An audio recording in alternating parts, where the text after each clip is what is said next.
नमस्कार। एकता शान्ति र संस्कारको संवाहक कालिका एसडी टेलिभिजन र मध्य नेपालकै सर्वोत्कृष्ट रेडियो कालिका FM 95.2 को विशेष कार्यक्रम कालिका यात्रामा स्वागत छ। म विप्लव काफ्ले र क्यामेरामा हुनुहुन्छ सौगात कोइराला। आज हामी कालिका यात्राको टोली चितवन राष्ट्रिय निकुञ्ज आइपुगेको छ। चितवन राष्ट्रिय निकुञ्जभित्र संरक्षणको लागि भएका प्रयास र पर्यटकहरू घुम्न लायक ठाउँहरू यहाँ के कति छन्, ती ठाउँहरूलाई उजागर गर्ने हिसाबले आजको यो कार्यक्रम हामी तयार पार्दैछौँ। नेपालको सबैभन्दा ठुलो निकुञ्ज हो यो चितवन राष्ट्रिय निकुञ्ज। 2030 सालमा स्थापना भएको र सन् 1984मा युनेस्को विश्व सम्पदा क्षेत्रमा सूचीकृत निकुञ्ज पनि हो। यो जैविक विविधताले धनी छ र निकुञ्जले अहिले पछिल्लो समय यहाँ रहेका वन्यजन्तुहरू संरक्षणको लागि घाँसे मैदान तयार पार्दैछ। निकुञ्जमा कुल भूभागको कम्तीमा 10% क्षेत्रमा घाँसे मैदान हुनुपर्ने मान्यता छ। सोही अनुसार घाँसे मैदान निर्माण गर्ने क्रम अगाडि बढिरहेको छ। 938 हेक्टर क्षेत्रफलमध्ये नयाँ घाँसे मैदान तयार गर्ने 938 हेक्टर क्षेत्रफलमा नयाँ घाँसे मैदान तयार गरेर 400 हेक्टरमा चाहिँ पुरानो घाँसे मैदानलाई व्यवस्थित गर्नको लागि यो वर्षलाई 3 करोड 50 लाख रुपियाँ बजेट विनियोजन भएको अवस्था छ र छिट्टै नै टेन्डर हुँदैछ। र यहाँ विशेष गरेर वनस्पति, वन्यजन्तु र चराचुरुङ्गी लगायतको अवलोकनको लागि वर्षेनी हजारौँ आन्तरिक तथा बाहिरी पर्यटकहरू आउने गर्दछन् र निकुञ्जले एकै वर्षमा उनीहरूबाट 35 करोड रुपियाँसम्म राजस्व बुझ्ने गरेको छ यो वार्षिक रूपमा। र तर यो वर्ष कोरोना भाइरसका कारण, कोभिडका कारणले गर्दाखेरि पर्यटकको आगमनमा केही कमी आएको छ र यो वर्ष असोज यता मात्रै 8,000 जना बढी आन्तरिक पर्यटकले निकुञ्जको अवलोकन गरेको अवस्था छ। निकुञ्जले पर्यटकबाट गत वर्ष 19 करोड र त्यसअघिको वर्ष 29 करोड रुपियाँ राजस्व सङ्कलन गरेको थियो। चितवन राष्ट्रिय निकुञ्ज एकसिङे गैँडा, पाटेबाघ, घडियाल, गोही लगायतका दुर्लभ वन्यजन्तुको मुख्य वासस्थान मानिन्छ। यहाँ गौरी गाई, अर्ना लगायतका जनावरहरू पनि पाइन्छन्। यहाँ 68 प्रजातिका स्तनधारी, 544 प्रजातिका चरा, 56 प्रजातिका सरीसृप र 126 प्रजातिका माछा पाइन्छन्। निकुञ्ज अवलोकन पर्यटकहरूको रोजाइमा पर्ने गर्दछ र तर सोही अनुसारको व्यवस्थापनका लागि सरकारले बजेटको व्यवस्थापन र परिचालन गर्न नसकेको भन्ने गुनासोहरू छ। चितवन निकुञ्जभित्र यस वर्ष घाँसे मैदान र सडकसँगै 35वटा पोखरीको मर्मत तथा सरसफाइ तथा 16वटा नयाँ पोखरी निर्माणको लागि पनि काम हुँदैछ। वन्यजन्तुलाई पानी खानका लागि ठाउँ ठाउँमा पोखरी आवश्यक पर्छ। यस वर्ष 16 मध्ये 4वटा बोरिङसहितको पोखरी खन्ने पनि काम हुँदैछ। र पछिल्लो समय माइकेनिया, मिक्रान्त लगायतका बनमारा झारहरू हटाउनु पर्ने अवस्था छ। त्यस्तै निकुञ्जको मध्यवर्ती क्षेत्र व्यवस्थापन समितिका अध्यक्ष प्रकाश ढुङ्गानाले हामीसँग कुराकानीमा केही बेला भन्दै हुनुहुन्थ्यो, निकुञ्ज आसपासका बोटे, माझी, मुसहर लगायतको समुदायलाई पनि घाँसे मैदान व्यवस्थापन लगायतका काममा परिचालन गरेर संरक्षणसँगै उनीहरूको जीवनस्तर पनि उकास्न सकिन्छ भन्नुभएको छ। र राजस्व मध्यवर्ती क्षेत्रले पाउने राजस्वबाट मानव र वन्यजन्तु बीचको द्वन्द्व न्यून गर्नको लागि पनि थुप्रै प्रयासहरू भइरहेका छन् र विगतका भन्दा अब केही नयाँ रणनीतिले योजनाहरू पनि बनाइने भनेर उहाँले जानकारी दिनुभएको अवस्था छ। हामी निकुञ्जभित्रका यिनै गतिविधिहरूलाई तपाईँहरूलाई देखाइरहेका छौँ। हामी चितवन राष्ट्रिय निकुञ्जभित्र रहेको यो वन्यजन्तु उद्धार केन्द्रमा छौँ। यो पर्यटकको लागि, घुमफिरको लागि यो निषेध गरिएको अवस्था छ। यहाँ अहिले एउटा बाघलाई उसलाई संरक्षण गरेर राखेको अवस्था छ। सुरुमा यहाँको परिचय दिनुहोस् न। मेरो चाहिँ junior wildlife technician Ganesh Lama, एनटिएनसीमा कार्यरत छु अहिले म। यो अहिले हामीले यो देखिरहेको यो पृष्ठभूमिमा देखेको यो बाघ हजुरले के घटना गराएको थियो र यसलाई हामीले कहिलेदेखि ल्याएर संरक्षण गरेर राखेका छौँ? यसलाई चाहिँ अब पहिला पनि यसले योभन्दा अगाडि एउटा मान्छे खाइसकेको थियो, अनि त्यतिखेर पनि डाट गरेर हामीले त्यसलाई राखेको थियौँ यहीँ ल्याएर। अनि फेरि पछि पनि रिलिज गरेपछि चाहिँ फेरि जङ्गलमा, अनि फेरि पछि गएर गाउँमा फेरि खाइदिएछ। अनि यही बाघले खाएको भएर चाहिँ हामीले यसलाई चाहिँ अहिले चाहिँ तपाईँको 5-6 महिना जति भयो यसलाई हामीले यहाँ यसरी राखेको। यो कति उमेरको हो यो भाले बाघ होइन? यो भाले बाघ हजुर। यसको पछाडिपट्टिकोमा चाहिँ घाउ छ यता यो तिघ्रा जस्तोमा, अनि त्यसले गर्दाखेरि चाहिँ यसलाई हामीले अहिले निको राम्ररी नभएको भएर यसलाई यहाँ राखिरह। खास त अब यो निको भएपछि चाहिँ अनि हामीले यसलाई फेरि रिलिज गरिन्छ यसलाई। यो अन्य यो दुईवटा यो पछाडिको चाहिँ यो ठाउँमा अहिले के छन्? अहिले त्यसमा चाहिँ हाम्रो यो पुरानो भएर यो काठहरू सबै मक्किसकेको भएर यसलाई हामीले अहिले युटिलाइजमा नलिएर आएको हो। त्यही कारणले यता नयाँ केज बनाएर यो चाहिँ अहिले नयाँ बनाएको हामीले यसलाई यता अहिले युज गर्छ सबै बाघहरू। त्यहाँ चाहिँ जम्मै पुरानो भइसक्यो। अब बाघले हान्यो भने पनि तपाईँको त्यो अघि जसरी आउँदाखेरि पनि त्यो काठ भाँचेला जस्तो सम्भावना हुने भएको भएर अनि त्यही भएर यता नयाँ बनाएर नयाँमा सारे हामीले अहिले।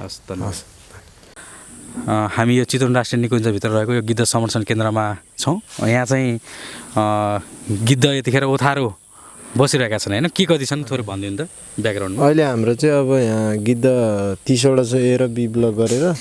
अनि अहिले चाहिँ अब ब्रिडिङ टाइम भएको भएर ओथारो बसिरहेको छ अहिले चाहिँ। त्यही भएर अनि कति खासै हामीले अहिले 30वटा छ। 30वटा हजुर 15वटा जोडी। कहिलेदेखि हामीले यस्तो गरे हो? यो भयो 2008मा लिएर आएर चाहिँ पहिला नेचरमै भएको बच्चालाई लिएर आएर अनि यहाँ चाहिँ अब हुर्काएर हामी किपरहरूले हुर्काएर चाहिँ अनि यहाँ सिकाएर अहिले बल्ल अलि राम्रो हुन थालेको छ अहिले चाहिँ त्यस पहिलाको भन्दा। हस् धन्यवाद। हस्। हामी यतिखेर यो घडियाल गोही प्रजनन केन्द्रमा छौँ। मेरो नाम वेद बहादुर खड्का, म यो चितवन राष्ट्रिय निकुञ्जको सहायक संरक्षण अधिकृतमा कार्यरत छु। यो अहिले हामीले यहाँ के कतिलाई हुर्काउँदैछौँ, यो संरक्षणको प्रयास के भइरहेको छ? अहिले हामीले यहाँ चाहिँ 557 गोही चाहिँ हुर्काउँदैछौँ। 657। कति वर्षको प्रयास हो? यो प्रयास तपाईँको 2045 सालदेखि सुरु गरे हो। 2035 सालदेखि 2035 सालमा हामीले चाहिँ नारायण अन्डा सङ्कलन ल्याएर त्यसबाट प्रजनन गरेर हामीले हुर्काउन थालेका हौँ र तिनी माउ पनि भएका छन्। तिनी माउबाट बच्चा निस्केका छन्। कतिपय अवस्थामा नारायणी बच्चाहरू ल्याएर हुर्काउँछौँ र प्रयासहरू धेरै नै भएको छ भन्नुभयो। त्यतिखेर नारायणी तत्कालीन अवस्थामा 53वटा गोही थियो भने अहिले हामीसँग चाहिँ 230भन्दा माथि नै गोहीहरू चाहिँ नारायणी र राप्तीमा छन्। अब यसलाई प्रगति नै मान्नु पर्यो होइन। यो नदीमा हुने प्रदूषणको कारणले गर्दा एकदम यो लोपोन्मुख अवस्थामा छन्। संरक्षणको लागि अब के गर्नु पर्ला जस्तो लाग्छ यहाँलाई? नदीमा प्रदूषण अब यो कुरो त के छ भने तपाईँको चाहिँ नदी प्रदूषण किन कसले गर्यो त? मान्छेले। त्यो रोक्नु पर्यो। सबैतिर चाहिँ त्यो विकृति ल्याउनु भएन।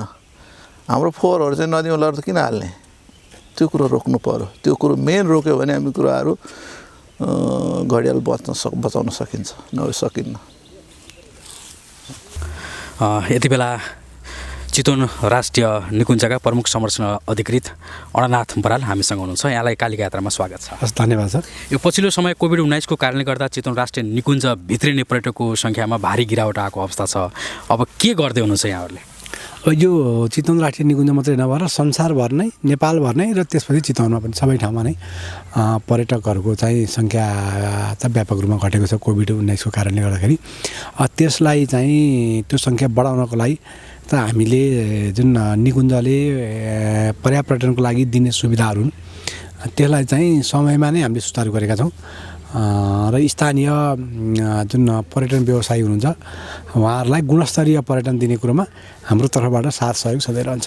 जस्तो विगतमा मध्यवर्ती सामुदायिक वनहरूमा हात्ती सफारी, त्यसपछि जीव सफारीका कुराहरू थिए, निकुञ्जभित्र पनि जङ्गल सफारीका कुराहरू पनि थिए। तिनीहरूलाई पनि अब हामी सुचारू रूपमा राख्छौँ। के छ? त्यो सुचारू भइसकेको छ। पहिले हामीले निकुञ्जभित्र जङ्गल ड्राइभ गर्ने, त्यसपछि सामुदायिक वनमा पनि जङ्गल सफारीहरू, पर्यटकहरूको चाहिँ जुन पदयात्राका कुराहरू छन् त्यो अब हात्ती सफारी लगायत चाहिँ जति सुविधाहरू यहाँबाट उपलब्ध गराउने ती चाहिँ सुरु भइसकेको छ। यो भित्रपट्टि रहेका ती आकर्षक तालहरूको संरक्षणका कुराहरू, घाँसे मैदान बनाउने कुराहरू, फायरल्यान्डलाई सरसफाइ गर्ने कुराहरूमा अलिकति चुके जस्तो लाग्यो नि। होइन, त्यस्तो छैन। हामीले यो वर्ष अलिकति बल्ल काम सुरु गर्दैछौँ, किनभने हाम्रो जुन सार्वजनिक खरिद ऐन नियमले सुरु गरेको प्रक्रिया हो त्यो त्यसले व्यवस्था गरेको जुन प्रक्रिया हो त्यो व्यवस्थालाई त हामीले नाग्न सक्दैनौँ। त्यो प्रक्रियाभित्र गएर चाहिँ हामी जाँदाखेरि जस्तै अब हामीले ई-बिडिङ गर्नुपर्ने, त्यसको लागि समय दिनुपर्ने, त्यसलाई चाहिँ मूल्याङ्कन गर्ने समय दिनुपर्ने, सूचनाहरू निकाल्नुपर्ने, सबै प्रक्रियाले गर्दाखेरि करिब 2 महिना जति समय त्यसमा लाग्ने।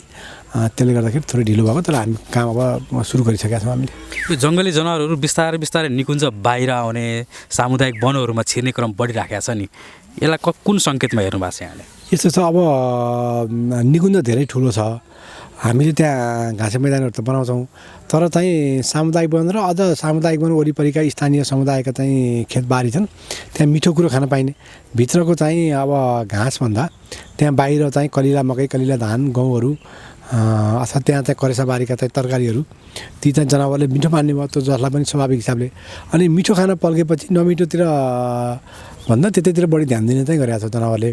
त्यस कारण स्थानीय खेती प्रणालीमा पनि पुनर्विचार गर्नुपर्ने जस्तो देखिन्छ कि। जस्तो यहाँहरूले आफ्नो राजस्वको झन्डै 50% मध्यवर्ती उपभोक्ता समितिलाई चाहिँ लगानी गर्नुहुन्छ यहाँहरूले, तर मानव र वन्यजन्तु बिचको जुन द्वन्द्व छ नि, यो द्वन्द्व उबेलामा पनि उस्तै थियो, अहिले पनि उस्तै छ। अब के चेन्ज ल्याउनुपर्छ जस्तो लाग्छ? अनि यस्तो छ, यो द्वन्द्व त अत्याधिक घटेर गएको छ अहिले, यहाँलाई त्यस्तो लाग्यो होला। किनभने अहिले हामीले वन्यजन्तुबाट जुन बारी नाली मानवमा हुने क्षति हो त्यसको चाहिँ राहत दिने भनेर नेपाल सरकार निर्देशिका ल्याएको छ। त्योबाट चाहिँ बारी नाली खाने, घर भत्काउने, जनावर मार्ने, इभन मान्छे पनि घाइते गराउने, मार्ने, सबैलाई चाहिँ हामीले करोडौँ रुपियाँ चाहिँ राजस्व बाट चाहिँ त्यो राहत बाँडिसकेका छौँ। मध्यवर्ती क्षेत्रमा विभिन्न खालका कोषहरू छन् जसले चाहिँ राहत उपलब्ध गराउँछन् स्थानीयलाई। विभिन्न सामुदायिक वनहरूले पनि स्थानीय जनताको लागि राहतहरू चाहिँ उपलब्ध गराइरहनु भएको छ। मध्यवर्ती क्षेत्रमा आएका कार्यक्रमहरूमा पनि हामीले अहिले एकदमै संरक्षण र मानव वन्यजन्तु द्वन्द्व न्यूनीकरणमा चाहिँ केन्द्रित गरेर काम गरिरहेका छौँ। त्यसमा स्थानीय तह, प्रदेश सरकारहरूले पनि त्यो चाहिँ कामहरू गरिरहनु भएको छ, तारबारका कामहरू गरिरहनु भएको छ।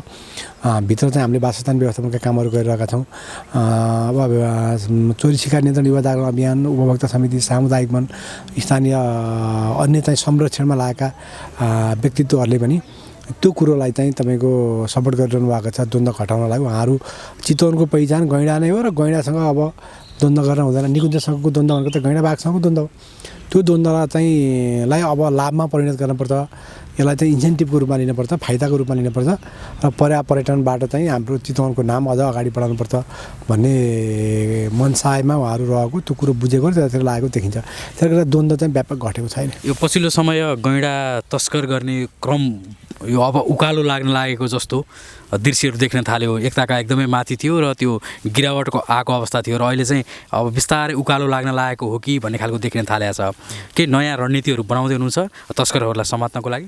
यसो छ, अब यो तस्करी भनेको त सधैँ यो थ्रेडमै रहन्छ र अब हामीले अब अहिले चाहिँ बाहिर तस्करहरूलाई निस्तेज पार्ने, उनीहरूलाई चाहिँ कानुनको कठघरामा ल्याउने र भित्र पनि गैँडाहरूलाई एकदम इन्टेन्सिभली मोनिटरिङ गर्ने र प्रत्येक गैँडाको पछाडि मान्छे लाग्ने, त्यो खालको चाहिँ नीति अवलम्बन गरेका छौँ। स्थानीय समुदायहरूसँग पनि त्यो बारेमा धेरै पटक चाहिँ छलफल अन्तर्क्रियाहरू गरेका छौँ र हाम्रो चोरी शिकार नियन्त्रण इकाइ र हाम्रो जुन इन्टेलिजेन्स नेटवर्क त्यसलाई एकदम बलियो बनाएका छौँ।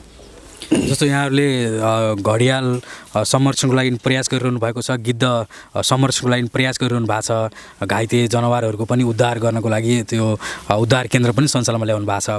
बजेटको लागि पनि समस्या छ भन्ने कुराहरू आइराखेको छ, जनशक्तिको अभाव छ भन्ने कुराहरू आइराखेको छ। यसको लागि के पहल भइराखेको छ? यस्तो छ, अब यो कोभिड-19 को कारणले गर्दाखेरि अहिले चाहिँ सरकारले जुन अन्य कतिपय क्षेत्रहरूमा खर्च कटौती गरेर कोभिडतिर बढी लगानी गरेको अवस्था छ। त्यसले गर्दाखेरि हाम्रा पनि कतिपय कार्यक्रमहरूमा असर गरेको र विगतका वर्षहरूभन्दा चाहिँ बजेट घटेको अवस्था चाहिँ छ। हस्, धन्यवाद। यहाँलाई पनि धेरै धन्यवाद अवसर दिनुभएको।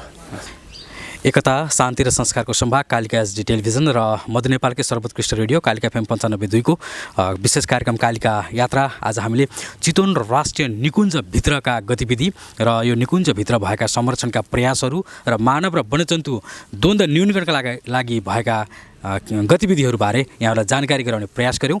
यो कार्यक्रमबाट कार्यक्रम सञ्चालक म विप्लव काफ्ले र क्यामेरामा सहयोग गर्नुहुने सौगात कोइरालासहित बिदा हुन्छौँ। नमस्कार।